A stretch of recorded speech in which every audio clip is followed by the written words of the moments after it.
I'm Dave Robb, and I'll be reading The Devil in the Belfry. Everybody knows, in a general way, that the finest place in the world is, or alas, was, the Dutch borough of Vondervoortijnetis. Yet, as it lies some distance from any of the main roads, being in a somewhat out-of-the-way situation, there are perhaps very few of my readers who have ever paid it a visit. For the benefit of those who have not, therefore, it will be only proper that I should enter into some account of it. And this is indeed the more necessary, as with the hope of enlisting public sympathy in behalf of the inhabitants, I design here to give a history of the calamitous events which have so lately occurred within its limits. No one who knows me will doubt that the duty thus self-imposed will be executed to the best of my ability, with all that rigid impartiality, all that cautious examination into the facts, and diligent collation of authorities, which should ever distinguish him who aspires to the title of historian. By the united aid of medals, manuscripts, and inscriptions, I am enabled to say positively that the borough of Vondervoortijnetis has existed from its origin in precisely the same condition which it at present preserves. Of the date of this origin, however, I grieve that I can only speak with that species of indefinite definiteness which mathematicians are at times forced to put up with in certain algebraic formulae. The date, I may thus say, in regard to the remoteness of its antiquity, cannot be less than any assignable quantity whatsoever. Touching the derivation of the name Vondervoortijnetis, I confess myself, with sorrow, equally at fault. Among a multitude of opinions upon this delicate point, some acute, some learned, some sufficiently the reverse, I am able to select nothing which ought to be considered satisfactory. Perhaps the idea of Grogsvig, nearly coincident with that of Krauterplenty, is to be cautiously preferred. It runs Vondervoortijnetis, Wonder lege Donder Voortijnetis, quasi und Blitzes absol pro Blitzen. This derivation, to say the truth, is still countenanced by some traces of the electric fluid, evident on the summit of the steeple of the house of the town council. I do not choose, however, to commit myself on a theme of such importance, and must refer the reader desirous of information to the Oritinoculi de Rebus Praeter Veteris of Dunderguts. See also Blunderbuzzard, De Derivationibus, pages 27 to 5010, folio, Gothic edit, red and black character, catchword and no cipher, wherein consult also marginal notes in the autograph of Stuff and Puff with the sub-commentaries of Gront and Guzzle. Notwithstanding the obscurity which thus envelops the date of the foundation of Vondervoortijnetis, and the derivation of its name, there can be no doubt, as I said before, that it has always existed as we find it at this epoch. The oldest man in the borough can remember not the slightest difference in the appearance of any portion of it, and indeed, the very suggestion of such a possibility is considered an insult. The site of the village is a perfectly circular valley, about 1/4 of a mile in circumference, and entirely surrounded by gentle hills, over whose summit the people have never yet ventured to pass. For this they assign the very good reason that they do not believe there is anything at all on the other side. Round the skirts of the valley, which is quite level and paved throughout with flat tiles, extends a continuous row of 60 little houses. These, having their backs on the hills, must look, of course, to the centre of the plain, which is just 60 yards from the front door of each dwelling.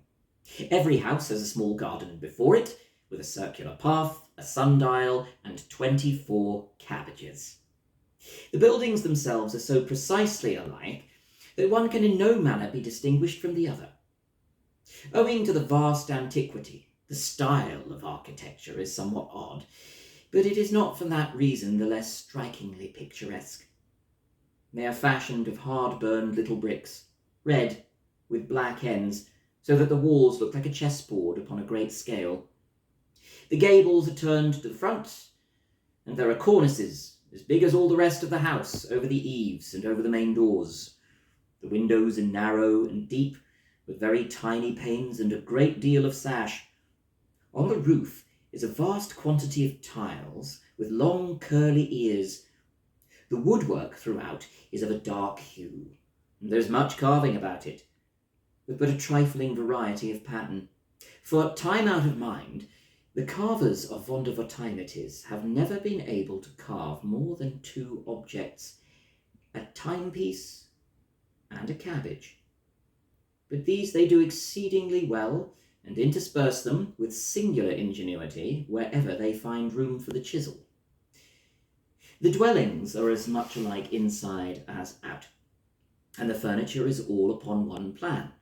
The floors are of square tiles, the chairs and tables of black-looking wood with thin crooked legs and puppy feet.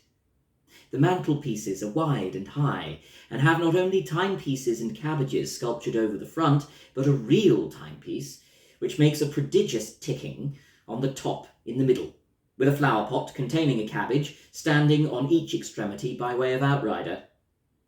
Between each cabbage and the timepiece again is a little Chinaman having a large stomach with a great round hole in it, through which is seen the dial plate of a watch. The fireplaces are large and deep, with fierce, crooked-looking fire dogs. There is constantly a rousing fire, and a huge pot over it, full of sauerkraut and pork, to which the good woman of the house is always busy in attending. She is a little fat old lady, with blue eyes and a red face, and wears a huge cap like a sugar loaf, ornamented with purple and yellow ribbons. Her dress is of orange-coloured linsey-woolsey, made very full behind and very short in the waist, and indeed very short in other respects, not reaching below the middle of her leg. This is somewhat thick, and so are her ankles, but she has a fine pair of green stockings to cover them.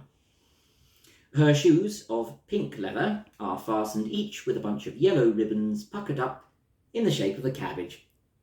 In her left hand she has a little heavy Dutch watch. In her right she wields a ladle for the sauerkraut and pork. By her side there stands a fat tabby cat with a gilt toy repeater tied to its tail, which the boys have fastened there by way of a quiz. The boys themselves are, all three of them, in the garden, attending the pig. They are each 2 feet in height. They have 3-cornered cocked hats, purple waistcoats reaching down to their thighs, buckskin knee breeches, red woolen stockings, heavy shoes with big silver buckles, and long surtout coats with large buttons of mother of pearl. Each, too, has a pipe in his mouth, and a little dumpy watch in his right hand. He takes a puff and a look, and then a look and a puff. The pig, which is corpulent and lazy, is occupied now in picking up the stray leaves that fall from the cabbages, and now in giving a kick behind at the gilt repeater, which the urchins have also tied to his tail, in order to make him look as handsome as the cat. Right at the front door, in a high-backed, leather-bottomed armchair, with crooked legs and puppy feet like the tables, is seated the old man of the house himself. He is an exceedingly puffy little old gentleman, with big circular eyes and a huge double chin. His dress resembles that of the boys, and I need say nothing further about it. All the difference is that his pipe is somewhat bigger than theirs, and he can make a greater smoke. Like them, he has a watch, but he carries his watch in his pocket. To say the truth, he has something of more importance than a watch to attend to, and what that is I shall presently explain. He sits with his right leg upon his left knee, wears a grave countenance, and always keeps one of his eyes, at least, resolutely bent upon a certain remarkable object in the centre of the plain. This object is situated in the steeple of the house of the town council.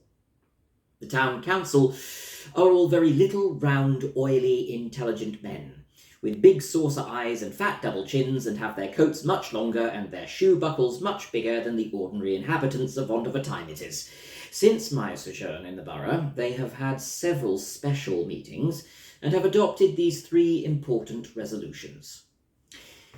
That it is wrong to alter the good old course of things, that there is nothing tolerable outside of Vondervotteimittis, and that we will stick by our clocks and our cabbages. Above the session room of the council is the steeple, and in the steeple is the belfry, where exists and has existed time out of mind the pride and wonder of the village, the great clock of the borough of Vondervotteimittis. And this is the object to which the eyes of the old gentlemen are turned who sit in the leather-bottomed armchairs. The great clock has 7 faces, one in each of the 7 sides of the steeple, so that it can be readily seen from all quarters. Its faces are large and white, and its hands heavy and black. There is a belfry man, whose sole duty is to attend to it, but this duty is the most perfect of sinecures, for the clock of Vondervotteimittis was never yet known to have anything the matter with it, until lately the bare supposition of such a thing was considered heretical. From the remotest period of antiquity to which the archives have reference, the hours have been regularly struck by the big bell. And indeed, the case was just the same with all the other clocks and watches in the borough. Never was such a place for keeping the true time. When the large clapper thought proper to say 12 o'clock, all its obedient followers opened their throats simultaneously and responded like a very echo. In short, the good burghers were fond of their sauerkraut, but then they were proud of their clocks. All people who hold sinecure offices are held in more or less respect, and as the belfry man of Vondervotteimittis has the most perfect of sinecures, he is the most perfectly respected of any man in the world. He is the chief dignitary of the borough, and the very pigs look up to him with a sentiment of reverence. His coat tail is very far longer, his pipe, his shoe buckles, his eyes, his stomach very far bigger than those of any other old gentleman in the village, and as to his chin, it is not only double, but triple. I have thus painted the happy estate of Vondervotteimittis. Alas, that so fair a picture should never experience a reverse. There has been a long saying among the wisest inhabitants, that no good can come from over the hills. And it really seemed that the words had in them something of the spirit of prophecy. It wanted 5 minutes of noon on the day before yesterday, when there appeared a very odd-looking object on the summit of the ridge to the eastward. Such an occurrence, of course, attracted universal attention, and every little old gentleman who sat in a leather-bottomed armchair turned one of his eyes with a stare of dismay upon the phenomenon, still keeping the other upon the clock in the steeple. By the time that it wanted only 3 minutes to noon, the droll object in question was perceived to be a very diminutive, foreign-looking man.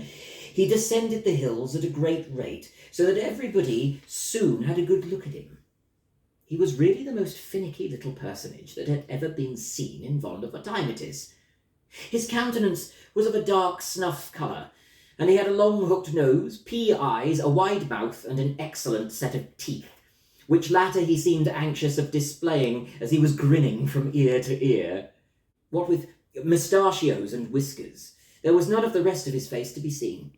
His head was uncovered, and his hair neatly done up in papillotes. His dress was a tight-fitting, swallow-tailed black coat, from one of whose pockets dangled a vast length of white handkerchief. Black kerseymere knee breeches, black stockings, and stumpy-looking pumps, with huge bunches of black satin ribbon for bows.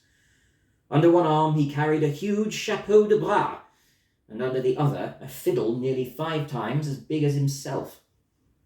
In his left hand was a gold snuff-box, from which, as he capered down the hill, cutting all manner of fantastic steps, he took snuff incessantly with an air of the greatest possible self-satisfaction. God bless me, here was a sight for the honest burghers of Vondervotteimittis. To speak plainly, the fellow had, in spite of his grinning, an audacious and sinister kind of face, and as he curvetted right into the village, the old stumpy appearance of his pumps excited no little suspicion, and many a burgher who beheld him that day would have given a trifle for a peep beneath the white cambric handkerchief which hung so obtrusively from the pocket of his swallow-tailed coat. But what mainly occasioned a righteous indignation was that the scoundrelly popinjay, while he cut a fandango here and a whirligig there, did not seem to have the remotest idea in the world of such a thing as keeping time in his steps. The good people of the borough had scarcely a chance, however, to get their eyes thoroughly open, when just as it wanted half a minute of noon, the rascal bounced, as I say, right into the midst of them, gave a chasse here, a balancé there, and then after a pirouette and a pas de zephyr, pigeon-winged himself right up into the belfry of the house of the town council, where the wonder-stricken belfry man sat smoking in a state of dignity and dismay. But the little chap seized him at once by the nose, gave it a swing and a pull, clapped the big chapeau de bras upon his head, knocked it down over his eyes and mouth, and then, lifting up the big fiddle, beat him with it so long and so soundly that, what with the belfryman being so fat and the fiddle being so hollow, you would have sworn that there was a regiment of double-bass drummers all beating the devil's tattoo up in the belfry of the steeple of Vondervertimeitis. There is no knowing to what desperate act of vengeance this unprincipled attack might have aroused the inhabitants, but for the important fact that it now wanted only half a second of noon. The bell was about to strike, and it was a matter of absolute and preeminent necessity that everybody should look well at his watch. It was evident, however, that just at this moment the fellow in the steeple was doing something that he had no business to do with the clock. But as it now began to strike, nobody had any time to attend to his manoeuvres, for they had all to count the strokes of the bell as it sounded. 1, said the clock. 1, echoed every little old gentleman in every leather-bottomed armchair in Vondervertimeitis. 1, said his watch also. 1, said the watch of his vrouw, and 1, said the watches of the boys, and the little gilt repeaters on the tails of the cat and pig. 2, continued the big bell, and do, repeated all the repeaters. 3, 4, 5, 6, 7, 8, 9, 10, said the bell. 3, 4, 5, 6, 7, 8, 9, 10, answered the others. 11, said the big one. 11, assented the little ones. 12, said the bell. 12, they replied, perfectly satisfied, and dropping their voices. And 12 it is, said all the little old gentlemen, putting up their watches. But the big bell had not done with them yet. 13, said he. Der Teufel, gasped the little old gentleman, turning pale, dropping their pipes and putting down all their right legs from over their left knees. Der Teufel, groaned they. 13, 13, mein Gott, it is 13 o'clock. Why attempt to describe the terrible scene which ensued? All Vondervertimeitis flew at once into a lamentable state of uproar. What is come to mein Pelly? Roared all the boys. I've been hungry for this hour. What is come to mein Kraut? Screamed all the vrouws. It has been done to rags for this hour. What is come to mein pipe? Swore all the little old gentlemen. Donder and blitzen, it has been smoked out for this hour. And they filled them up again in a great rage, and sinking back in their armchairs, puffed away so fast and so fiercely that the whole valley was immediately filled with impenetrable smoke. Meantime, the cabbages had all turned very red in the face, and it seemed as if old Nick himself had taken possession of everything in the shape of a timepiece. The clocks carved upon the furniture took to dancing as if bewitched. while those upon the mantelpieces could scarcely contain themselves for fury, and kept such a continual striking of 13, and such a frisking and wriggling of their pendulums as was really horrible to see. But, worse than all, neither the cats nor the pigs could put up any longer with the behaviour of the little repeaters tied to their tails, and resented it by scampering all over the place, scratching and poking and squeaking and screeching and caterwauling and squalling and flying into the faces and running under the petticoats of the people, and creating altogether the most abominable din and confusion which it is possible for a reasonable person to conceive. And to make matters still more distressing, the rascally little scapegrace in the steeple was evidently exerting himself to the utmost. Every now and then one might catch a glimpse of the scoundrel through the smoke. There he sat in the belfry, upon the belfry man who was lying flat upon his back. In his teeth the villain held the bell rope, which he kept jerking about with his head, raising such a clatter that my ears ring again even to think about it.